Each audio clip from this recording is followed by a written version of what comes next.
Hi, good morning, everyone. In this entire course, మనం AWS గురించి తెలుసుకుందాం. AWS లో మెయిన్గా cloud practitioner and cloud architect లెవెల్లో ఈ కోచింగ్ అనేది ఉంటుంది. నాకు తెలిసిన నాలెడ్జ్ ప్రకారం నేను మ్యాక్సిమం ఎక్స్ప్లెయిన్ చేస్తాను. ఇవి అందరికీ నచ్చుతాయని నేను అనుకుంటున్నాను. Coming to the topics, class 1 వచ్చేసి ఈ four topics, basic topics discuss చేద్దాం అనుకుంటున్నాను. What is cloud computing, what is VM, what is hypervisor, what is AWS. ఈ 4 టాపిక్స్ మనం ఈ కోర్సులో ఈ క్లాస్లో మనం డిస్కస్ చేద్దాం. Coming to the first topic,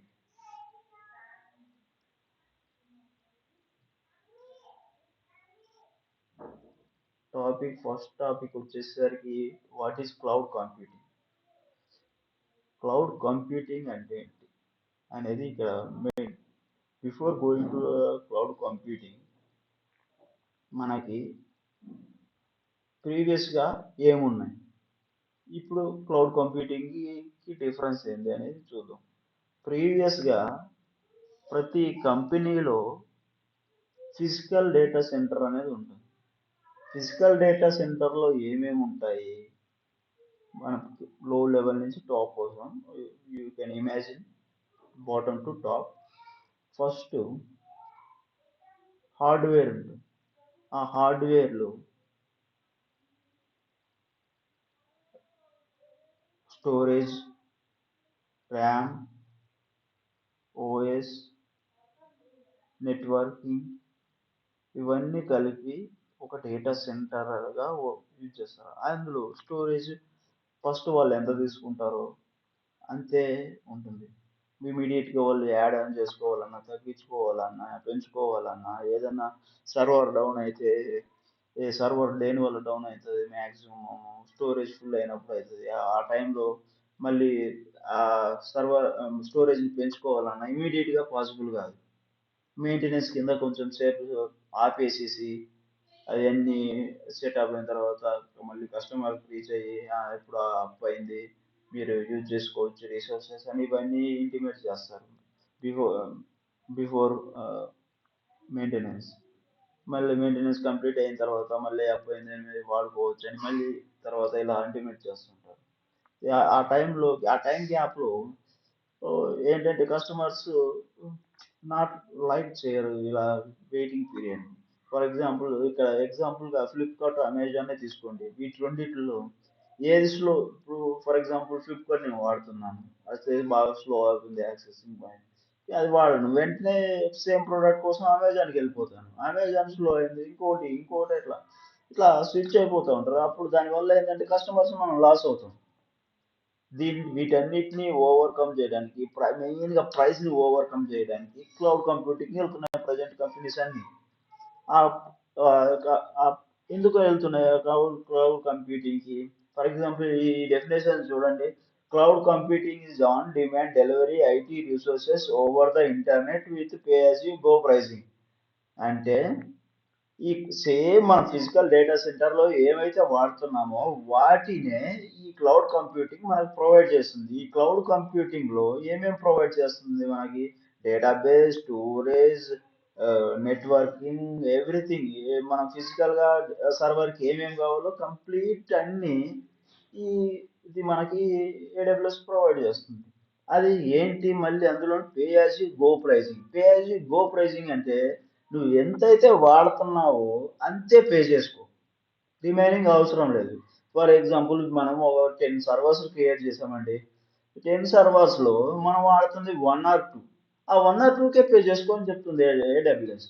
ఇది మెయిన్ డిఫరెన్స్ ఫిజికల్గా ఉన్నదానికి క్లౌడ్కి డిఫరెన్స్ మెయిన్గా. ఎందుకంటే ఇక్కడ ప్రైస్ తక్కువ, మనము ఏదైనా సర్వర్ డౌన్ టైం తక్కువ. ఇప్పుడు దీంట్లో స్టోరేజ్ పెంచుకోవాలంటే విత్ ఇన్ 2-3 సెకండ్స్లో అప్ చేసుకోవచ్చు, స్కేలింగ్ డౌన్ చేసుకోవచ్చు, స్కేలింగ్ ఇవన్నీ ఈజీగా ఉంటాయి. నేను ఫర్దర్ క్లాసెస్లో మీకు 1 by 1 ప్రతి ఈ సర్వీసెస్ గురించి మీకు ఎక్స్ప్లెయిన్ చేస్తుంటే మీకు ఈజీగా అర్థమవుతూ ఉంటుంది. ఈ అంత క్లౌడ్ గురించి అంత భయపడాల్సిన అవసరం ఏం లేదు. నాతో పాటు ప్రతిరోజు కొంచెం ప్రాక్టీస్ చేయండి. 5 మినిట్స్ 10 మినిట్స్ క్లాస్ చెప్తాను. ఆ క్లాస్ని ఒక 1 అవర్ ప్రాక్టీస్ చేస్తే మ్యాక్సిమం అంతే. ఎందుకంటే ఇది పెద్ద ఇది కోడింగ్ ఏం కాదు, ఒక టూల్. ఆ టూల్లో వాళ్ళు కొన్ని రూల్స్ పెట్టారు. ఈ C2 అంటే ఇలా ఉండాలి, S3 అంటే ఇలా ఉండాలి, ఈ సర్వీ వాటికి ఒక రూల్స్ పెట్టారు. ఆ రూల్స్ మనం నేర్చుకుంటాం, ఎగ్జిక్యూట్ చేస్తాం అంతే. అంతేగాని దాని గురించి పెద్దగా భయపడాల్సిన అవసరం ఏం లేదు. Coming to the what next topic, what is AWS? Amazon web services. AWS అంటే ఫుల్ ఫామ్ ఏంటి? Amazon web services. ఇది ఏంటంటే కంప్లీట్ 200+ ఫీచర్స్ మనకి అందిస్తుంది AWS. Almost huge. ఈ compare to other competitors also it's huge services providing. ఇది entire కంప్లీట్గా world వైడ్గా 31 రీజియన్స్ ఉన్నాయి, 99 డేటా సెంటర్స్ కూడా ఉన్నాయి. అవి కూడా మీకు చూపిస్తాను. Coming to the VM, virtual machine. Virtual machine అంటే ఏంటంటే మనకి అది ఒక అప్లికేషన్. వర్చువల్ మిషన్ అంటే అది ఒక అప్లికేషన్. ఇక్కడ మీకు చూపిస్తాను చూడండి. VM,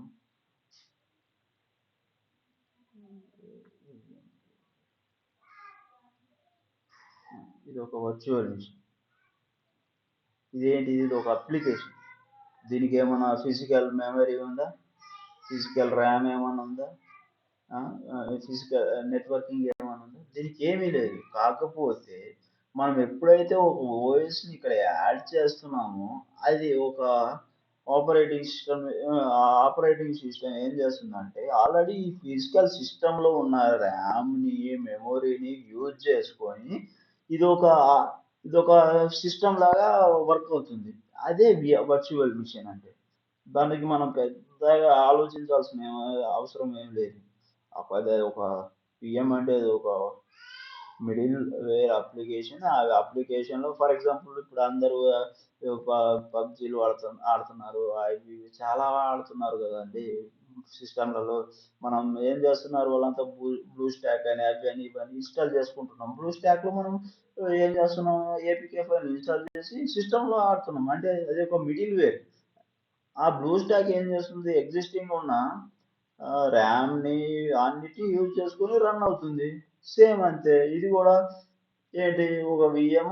ఈ విఎం ఏంటంటే మనకి టాప్ ఆఫ్ ద అప్లికేషన్ బాటంలో ఉన్న రిసోర్సెస్ని వాడుకుంటుంది.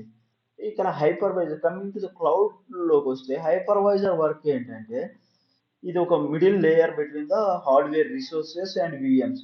ఈ హైపర్వైజర్ వల్లనే మనము 2 or more ఇంకా ఎక్కువ అప్లై ఈ విఎమ్స్ని క్రియేట్ చేసుకోవాలనుకుంటే ఈ హైపర్వైజర్ని వాడతారు.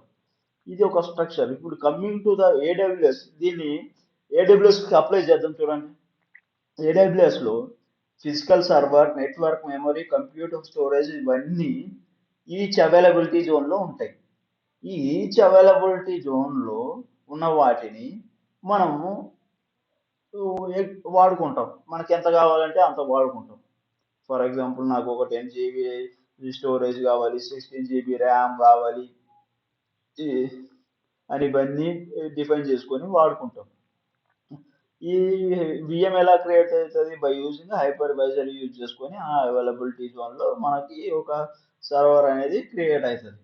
ఇక్కడ coming to the AWS terminology, server name అంటామంటే ఇన్స్టాన్స్. బాగా గుర్తుపెట్టుకోండి, ఇన్స్టాన్స్ అంటాం. ఇన్స్టాన్స్ ఈజ్ నథింగ్ బట్ ఒక సర్వర్. ఇది మెయిన్గా AWS ముందుగా వెళ్తే ముందు కొంచెం గుర్తుపెట్టుకోవాల్సిన విషయాలు ఇవి. Coming to the present market demand. AWS అంటే ఏంటి? 32% మార్కెట్ షేర్ని ప్రజెంట్ చేస్తుంది. Azure 23%, cloud Google cloud 10%. ఇవన్నీ ఇట్లా రిమైనింగ్ తక్కువే. AWS మాత్రం ప్రజెంట్ పీక్లో ఉంది. కాబట్టి మనం నేర్చుకుంటున్నాం. కాకపోతే ఇక్కడ ఏ క్లౌడ్ నేర్చుకున్నా రిమైనింగ్ క్లౌడ్స్ నేర్చుకోవడం పెద్ద విషయం కాదు. సేమ్ ఇప్పుడు ఏడబ్ల్యూఎస్ ఏం ప్రొవైడ్ చేస్తుంది, స్టోరేజ్ ప్రొవైడ్ చేస్తుంది, నెట్వర్క్ ప్రొవైడ్ చేస్తుంది, ఇవన్నీ ప్రొవైడ్ చేస్తుంది. అజూర్ కూడా సేమ్ ప్రొవైడ్ చేస్తుంది, కాకపోతే టెర్మినాలజీ డిఫరెంట్గా ఉంటుంది. కొంచెం అది కంపేర్ చేసుకుంటూ నేర్చుకుంటే రిమైనింగ్ కూడా నేర్చుకోవచ్చు. ప్రజెంట్ ఇప్పుడు మనం ఏడబ్ల్యూఎస్ ఖచ్చితంగా బాగా నేర్చుకున్నాం. ఆ, ఇదండి present today class. Okay, today క్లాస్లో ఇది కూడా ఒకసారి అవైలబిలిటీ జోన్స్ అంటే ఏంటి అది కూడా మీకు చూపిస్తాను. ఆ, అదేంటంటే ఏడబ్ల్యూఎస్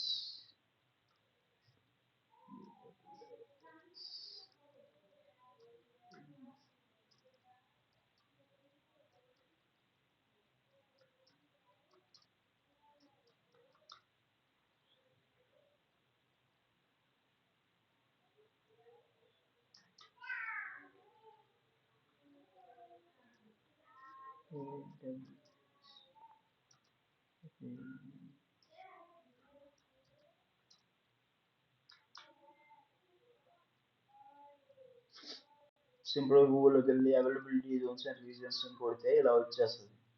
ఇది గ్లోబల్ వైడ్గా మనకి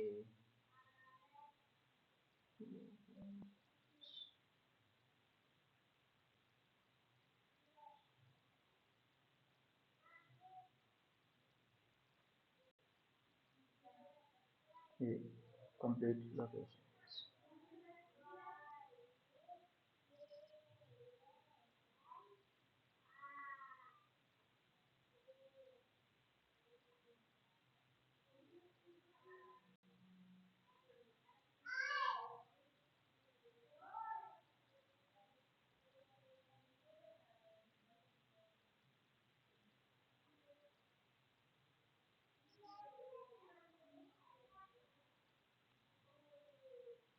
ఇది యాక్చువల్గా ఇది కంప్లీట్గా